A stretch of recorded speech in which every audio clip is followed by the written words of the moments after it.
Humingi tayo ng update kaugnay ng madugong operasyon ng pulisya kontra droga sa Quiapo, Maynila kung saan 7 ang namatay. May ulat on the spot si Oscar Oida. Oscar. Yes, Ivan, base nga sa pinakahuling impormasyon na kuha natin sa pamunuan ng Manila Police District, umabot sa 7 ang patay matapos ang isinagawa nilang anti-criminality campaign dito sa pinaniwalaang pinagpupugaran muna ng ilang kriminal sa barangay 648 Quiapo, Maynila. Pasado alas 6 ng umaga, magsaserve daw sana ng search and arrest warrant ang mga pulis sa mga pinaghahanap ng bata sa lugar kabilang isang Gaus Makabato na kamag-anak muna ng chairman sa lugar na si Faiz Makabato. Agad daw kumontra ang chairman at nagkaroon ng palitan ng mainit na salita na nauwi na sa palitan ng putok at sa pagitan ng mga otoridad at ni Faiz. Sugatan si chairman at 2 kasama nito.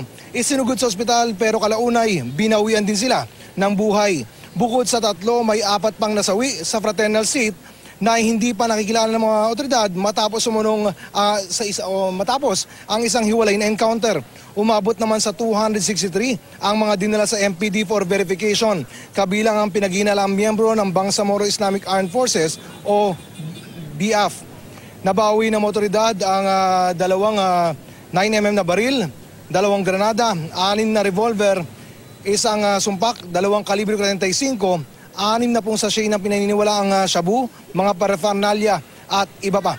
Huli raw nakapagsagawa ng ganitong klase ng operasyon sa lugar, 30 taon na ang nakakalipas, panahon pa ni Pangulong Marcos. Ayon sa mga otoridad, umpisa pa lang daw ito at kakailanganin pa raw ng ilan pang mga operasyon para tuluyang malinis ang lugar. Git ng mga otoridad, kakampi naman daw nila ang mga mabubuting miyembro ng naturang komunidad. Ivan? Maraming salamat sa iyo, Oscar Oida.